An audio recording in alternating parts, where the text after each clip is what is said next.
I'm looking forward to straightening my crown, Dr. Ayana. Let me ask you this. Let's get to the logistics, though. Let's get to the logistics. We know that Black women are earning college degrees faster than anybody else. Many of us are doing like we're doing, Ayana. We're getting those terminal degrees, those JDs, MD, PhDs. We also are the fastest growing group of entrepreneurs, along with Latina women in America. Pew Research said that women are now out-earning men Yes. in 22 Yes. of the largest cities in America, including where I live, New York, DC, LA, you name it. Yeah, take a deep breath because I'm sure all that spinning is just straight up exhausting. First, she's talking about the fastest group registering LLCs at the state.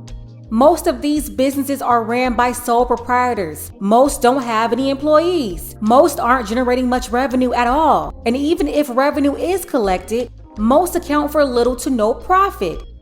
You're talking about college degrees. Well, this group is the most enrolled, and even the ones with college degrees, including advanced degrees like myself, Ebony K. Iyanla, and almost every woman I know, either don't have employment that's in line with that degree or they're being paid less than expected, but still carry $50,000, $100,000, $200,000 in student loan debt.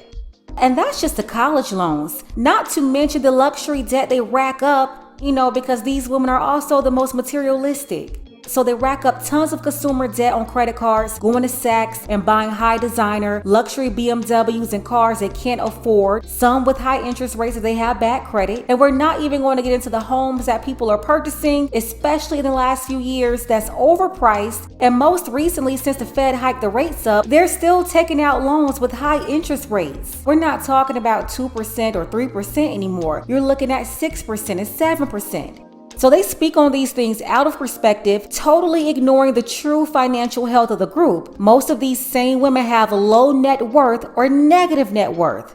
When we talk, and I know that you've said that you cannot teach a man or tell a man how to be a man. So I will not ask you to indict men in this question. But I do want you to speak, Iyanla, to how women need to, position ourselves so that we can be in our divinity, so we can have our crowns right, how we can create and not build. When she says position ourselves, it's like she's speaking on some sort of strategy, a gimmick, a game. And by the way, that's the way that modern women look at marriage. They want to strategically play men out of their assets and resources. This is why they love the idea of marriage being a business.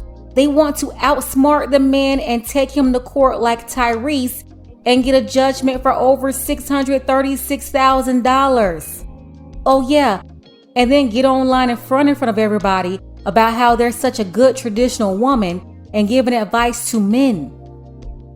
When some of us, quite frankly, feel that the men that are available to us, and I'm talking about across the color spectrum, across the age spectrum, trust me, I've done them all, they are not positioned to protect nor provide because of some of the statistics we just talked about. They're not earning the incomes. They're not having the resources, and some of them are not even showing up in the leadership. And look at all this black girl magic, sister girl, strong black woman attitude that she's holding all in her face. But generally, Ebony, that's not true. Again, these same women that you're talking about have low net worth. That's most of them. And then there are men out there with their stuff together, but you think that your job and degree makes you more valuable than them if they don't have a degree or some fancy title. Would you date a bus driver? Would you date if he owns the bus? If he owns it. If he owns the bus. See, that's a problem. That's a problem. If he owns the bus, look at this snobbish face. She doesn't own anything where she's working at. Right now, she's interviewing Iyanla and not on her own platform. She's doing it working for the griot. So it's funny that he has to own the bus, but she doesn't own the media company that she's working for. Isn't Byron Allen the owner of the griot now? See, these are the same chicks who think they're better than plumbers. They toot their noses up at blue-collar men and think that only men in suits or holding a microphone or a ball or flossing on IG, those are the only men with money. There are also a lot of scammers on IG. You think they have it all. At the end of the day, it's her preference to date whoever. If she said no because a guy is a bus driver, fine. But she should also understand when her desired man says no to her because maybe she's too old or too this or that that's also not a big deal. And honestly, keep talking, Ebony. It's an excellent way to weed out the gold diggers anyway. Just let them keep talking and thinking like this. Most blue-collar guys who want to be in long-term committed relationships, they already have the woman anyway. And even if they're single, they're not on the market looking for Ebony. That's a problem. Because the standards and requisites, and I'm not talking about him laying on his sofa playing video games all day. I'm not talking about that. But the standards and the criteria that we use to measure men is off for who we are as women and who they are in this society. I would date a bus driver if he loved driving the bus, if he was a man of integrity, if he was good to his mama, if he treated me well, I would date a bus driver. But we think that it's another human being's responsibility to give us what we need instead of us building together. I could build with a bus driver. I'd have my little stash over on the side in my prenup, but I could build with a bus driver. So I think some of the criteria that we look for in the reality of today keeps us unhappy, keeps us angry, keeps us imbalanced. And don't get it twisted, Iyanla is still a modern woman feminist. In this interview, she kind of explained the extent of her support of feminism, but it's funny how these women hate prenups until they think they have more to lose, then they're on board with protecting themselves. If it's the other way around, they don't want the man to be protected at all. Or they'll sign the prenup and contest it and just try to get the court to ignore it, like the chameleon ex-wife of Tyrese. But when it comes to blue-collar men versus the educated divas drowning in debt, those men don't have the same college debt hanging over their heads. They didn't have to go $50,000 or $100,000 in debt to get a decent paying job. They're already starting off on a better foot than most modern women carrying those college loans. I broke that down several times on this channel. But yeah, whatever, let that be her preference. No one's gonna lose sleep over this masculine woman's preference. She's obviously still single, about to hit 40. Let her be her own man like she's been doing. And Ebony knows that she's masculine. She admitted it in this interview, and one of her excuses for why she was masculine was because of her job as a lawyer. I want to start, dear, with something that we share, which is that we are both attorneys by trade. You are a lawyer, you have a legal background. And as women in the law, Iyanla, do you believe that lens, that legal lens, informs our perspective and the way we show up in the world as women? Oh, absolutely. And that's why I got out. Yeah, very masculine, very intellectual, almost stripped and robbed of humanity. It really shows the dichotomy between the letter of the law and the spirit of the law. For me, it just didn't feed my soul. And so I had to get out. I feel that, and I do feel that I might have heard on a date or two, Iyanla, that we are not in a courtroom, Ebony. You can put the gavel down, and I do feel it can spill over into the way I show up in my womanhood. Here's the thing, it's not the job, it's really you. You don't know how to act when you get a certain position or title or salary. Women are all about titles. If they get a little bit of money, it goes to their heads. They don't know how to act and just lose their minds. That's why they don't like the title bus driver or plumber. But no, the problem is not your job. They think that their job and their titles, it gives them the authority to have a nasty attitude. And you don't know how to separate your job from you and your real life. But because so many of us are programmed and conditioned and educated to think like men, we respond like men. And when I mean men, I don't mean two-legged beasts. I mean in the masculine energy. And it becomes competitive, it becomes aggressive, it becomes againstness. And that's not who we are as women. It just isn't.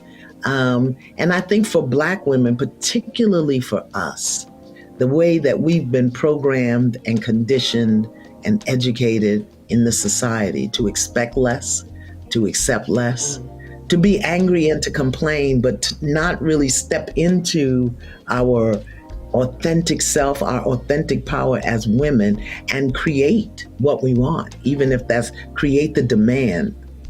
Oh no, not here, not today. Okay, I hear you articulating, Ayanla, this masculine energy traits, the competitiveness, the assertiveness. Tell me how you would frame feminine traits. Aggressive. Okay. Grace. Aggressive. Yeah, aggressive, not assertive. It's okay for a woman to be assertive. Grace, first of all. I think we've lost our grace. We move in such a harsh and hard way. Grace, compassion, nurturing, nourishing, elegance. How about majesty? How about divinity? How about holiness? This is not a language you hear coming out of most women's mouths. And see, that queen, royal, divine, and all these words is how Iyanla is able to communicate with these queens. That's the fluffy language they like. I just can't stand it all. Just sounds so weird, but whatever. Iyanla is right. Modern women move like men. They compete with men, and that's why time and time again, they will get in front of any audience anywhere and tell people how much better they are than men. They've been doing this for decades, going back to Oprah, Ricky Lake, and Rolanda. This isn't the first time we've heard this spiel Ebony just gave here, and it won't be the last time. But they'll talk about being a boss, being a diva, being, in charge. And many of us are either not seated in our throne as queens, or we're in the throne and the crown is crooked. Meaning we're in the throne and we don't really know how to hold that place without the masculine aggressiveness and demanding and attachment. And it's killing us. It really is. Yes, it's literally killing modern women. They are killing each other over their bad attitudes and even their children. They also come at men with that same aggression. I have to be honest as well. Most of the time when they come at men like that, they don't win. If he doesn't allow her to get over on him, then they end up victimized. And of course, the guy is going to have to suffer the consequences of being with a masculine female and reacting to her violence. He's going to always go down that road, most of the time for a long time or forever. That's just how it goes. This is why I say modern women are liabilities. Out of order women are not harmless. They are not assets. They will get you knocked off, knock you off, or you will end up knocking them off. It's going to happen either way. Somebody's getting offed. And side note, what's up with Ebony? She's been holding her face like this through the whole interview. Is that the sister girl attitude on her face? Or is this something else? I don't know what's going on with her. So in a recent interview with our dear friends over at the Breakfast Club, that went very viral for very good reason, you said that women are being trained to be men in skirts. I will acknowledge, I will say I was triggered. I was a hit dog, and I hollered to the entire production team to get you here today, because I actually think you're right. I think you're right, Ayanla. I do think that I'll just speak for myself vulnerably. When I think of a masculine posture and what I would expect a man to do in my life, two things come top of mind, and they are provide and they are protect.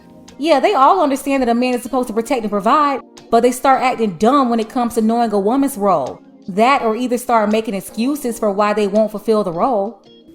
And when my lived experience, and I think I'm still relatively young, I guess, but I'm 40 in September. So, I've had some relationships, and I've yet to find a man who has shown up, and this includes even my father, who was absent. I've yet to have a male energy that provided or protected me. That's because you inherited your mother's bitterness, and you've been carrying that water for the team your whole life. It's so bad you've made yourself unbearable to be with. Men who are leaders in the household, they don't want combative, competitive, sassy, argumentative basset hounds, especially old ones. Consistently ever. So I think that I have taken on the reins to protect and provide for myself, because what I'm not going to do, Ayanla, is be without. Baby, it's not happening. Be without what? So that be without protection, and be without the necessities of life. Ebony, no one told you to be without the necessities of life. Having a job and making money doesn't make you masculine. You are the way you are because that's simply the way you want to be. You think your job gives you the authority to have a bad attitude and be a low quality woman, and it doesn't.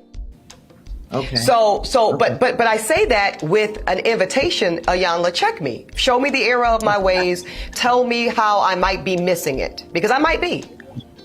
Okay. I too am an alpha woman, so I understand what that means. Here we go again. There's no such thing as an alpha woman. And I tell people all the time, I was a horrible mother. I was a horrible mother. I was a great father. And I was a horrible mother because I'd never been mothered. This is something that these misandrists have been doing for years, calling themselves a father or saying happy Father's Day to each other. I have never heard of a single father or a father anywhere say that he was a great mother or say happy Mother's Day to himself. I'm just saying, I've never heard it. So I didn't know how to affirm, how to nurture, how to nourish, how to guide. I knew how to direct, how to demand, how to discipline, and like you said, provide and protect. Those are masculine energies. And the distinction here is men build, women create. So we know how to build. We know how to get to the external and get the work done and drive and push and do it. We don't know how to be still, create it, and allow it to come to us. And I learned that when I lost everything. I learned how to create because I had already built and it all crumbled. The house, the husband, the job, the contracts, the professional career in the world, stripped of it all the attachments, the necessities of life, the creature comforts, until I was stripped down to the bare bone. And then I had to learn how not to build. Build is external. Create is internal. And we as women have the power to create and attract anything we desire.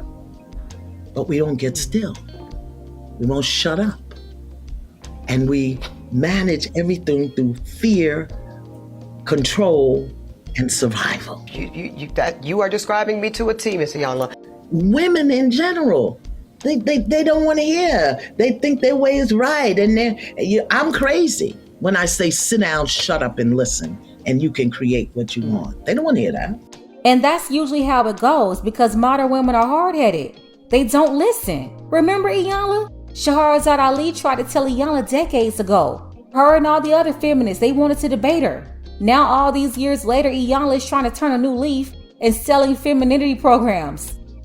Yeah, I had a very lovely single Black mother, and I'm going to get to the statistics on single Black motherhood and family life. But she was, by definition, more of a father figure in terms of providing and protecting. And I think that's very common. So according to the U.S. Census, Ayanla, 23% of households in the country are single-parent households, and we know 80% of them are led by women. How does this affect the child? Both little girls, little boys, non-binary children. How does that frame their expectation of women when the mother is in charge? It all depends on what the mother or the woman demonstrates about being a woman. If she's demonstrating that it's hard and it's rough and nobody's helping me and I gotta do this and you gotta do it this way, then that's what the children are gonna get. If she's angry because she's alone, if she's desperate if she's not conscious, if she's not careful. I mean, when I look at the damage that I did to my children, not being clear about who I am as a feminine expression of the chief architect and creator of the universe. When I understand that I didn't know that and how to tap into that and the damage I did to my children who I love with all my heart. As soon as I discovered how off I was, I confessed it to them and asked them to watch me as I rebuilt who I was. And I'm still very alpha, but I'm in my throne and my crown is straight. Okay. Most of the women are messed up today because of what their mothers told them or taught them. They sabotaged their children. She was out of order and she said that she confessed it to her kids. But so many of us are out of touch with our body. We'll give our body to somebody else before we really get in touch with it ourselves, because we're so busy doing till we don't know how to be. When I talk about feminine energy, again, I'm talking about the grace, the compassion, the humanity. I'm talking about mercy. I'm talking about silence, stillness. I'm talking about flow and movement. I'm talking about speaking from a place of intuitive knowing, love. I'm not, and that's not the masculine way. The masculine way is justice, structure, power, it's control. That's masculine. Feminine is dominion, not control. But most of us, many of us, I'm in recovery, are control freaks. So it's a whole nother way, a whole nother vibe. She raises her hand. There's a whole nother vibe that we can tap into, that we have to tap into, because the world is dying. This society, this system is coming down. And if we don't step into our power as women, we're going down with it. With the fall of the materialism and the collapse of the systems and the structures, how many women do you know with degrees could live outside and survive for 3 days on the earth? Now that's true. Iyanla is 100% correct about that. All of it is going down. You have banks collapsing left and right, Silicon Valley, the Signature Bank, and now another big one, First Republic. Not to mention over 200 entities also standing on shaky ground. And these folks are out here trying to convince us that everything is okay, so there's no panic. The issues with our currency and BRICS looming over, job uncertainty, so many companies filing for bankruptcy, and more large corporations will soon break down as well. When you lose that comfortable job and you have no real way to make money, then what? When you realize that degree isn't worth the paper it was written on, or the paper that you went into debt to get it, then what? When you realize all those clothes and the cars you drive doesn't matter anymore, when you don't really have anywhere to go, or can't even afford to patronize what's going to be left of the brick and mortars, then what? At that point, you'll find out what really matters in life, and you'll see that you don't have anything of real value that actually matters for real to survive. You think that you're doing all of this to survive, but you're going to see what real suffering is when the government and these corporations will be too poor to subsidize your fake lifestyle. And are you willing to be in partnership as a woman, or do you want to be a dude having a relationship with a man? And when I say a dude, I mean how you manage yourself, how you talk to men. We got to stop talking to these men like they're boys.